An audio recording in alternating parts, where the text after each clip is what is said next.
two sisters, one trapped in a debt they never agreed to.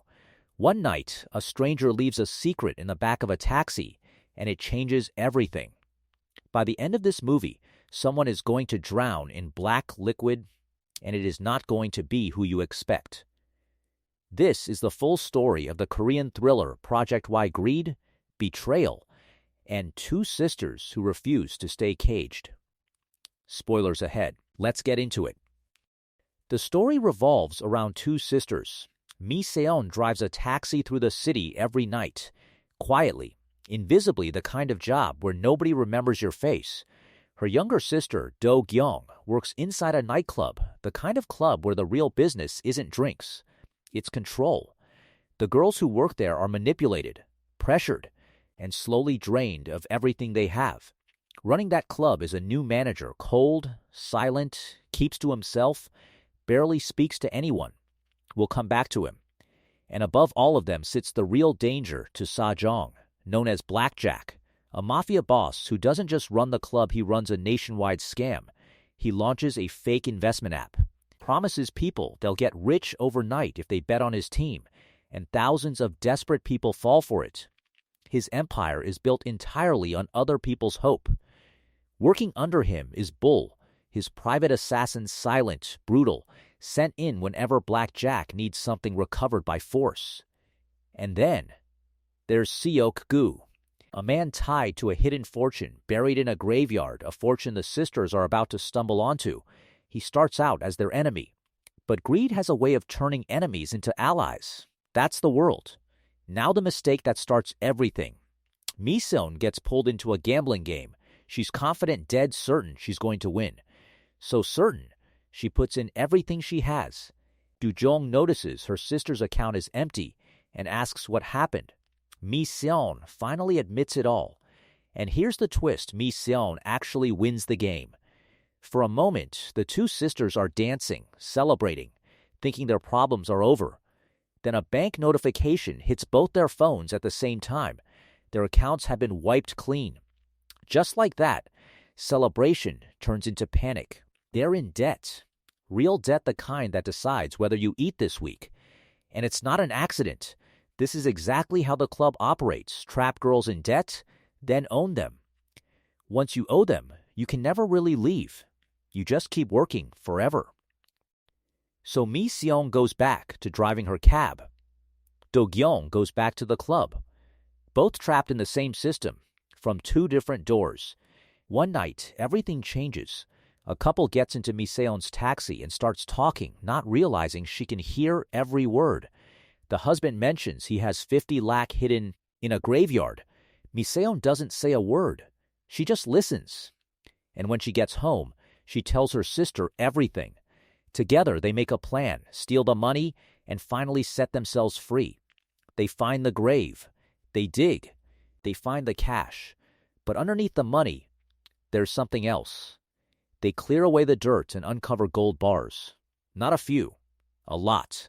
For 1 second, they actually believe this is their escape. Then, headlights. Seok-gu, the man tied to the buried fortune, spots them and starts chasing them down the road.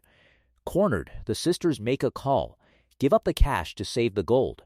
They stage a fight, hand over the money like it's everything they have, and drive away with the real prize still hidden in the car. But word travels fast. The theft reaches Blackjack, and he wants his gold back. He sends his most feared enforcer, a trained assassin known only as Bull, to track it down. Bull tracks down Seok-gu and beats the information out of him, but he never had the gold to begin with. He only knows one thing. Two sisters have it. Meanwhile, the sisters go to their mother, Do-gyeong, and ask her for cash to leave the country for good Japan, a fresh start. She senses something is very wrong, but agrees. The next morning, the sisters wake up and their mother is gone. So is the gold. So is the car. She's found partying at the very club her daughters work for, and that's exactly where Bull and Blackjack catch up to her. They beat her, demand to know where the gold is.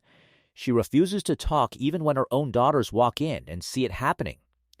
In her final words, she tells Mi-seon to stop worrying about everyone else and live her own life.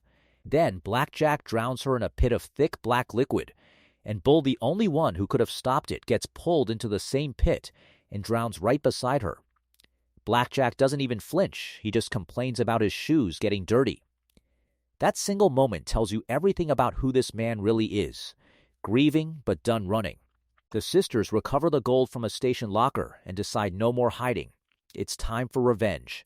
They team up with the club girls and start spreading a rumor through the underground betting network. Bet everything on a player named Lee. Word spreads through brokers, and money starts pouring in on him. Do-gyeong meets Lee directly and plants a seed reminding him he doesn't have to keep losing just because his coach tells him to. During the match, with his coach's voice in one ear and Do-gyeong's words in the other, Lee scores, and it destroys Blackjack's entire fixed bet. With the trap set, the sisters track down So-gu again, the same man who once chased them for this fortune, and strike a deal, help them get a meeting with Blackjack, and all the gold is his. He agrees without hesitation and arranges the meeting himself.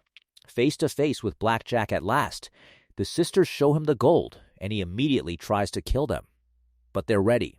Instead of handing it over, they dump every single gold bar into the same black pit that took their mother.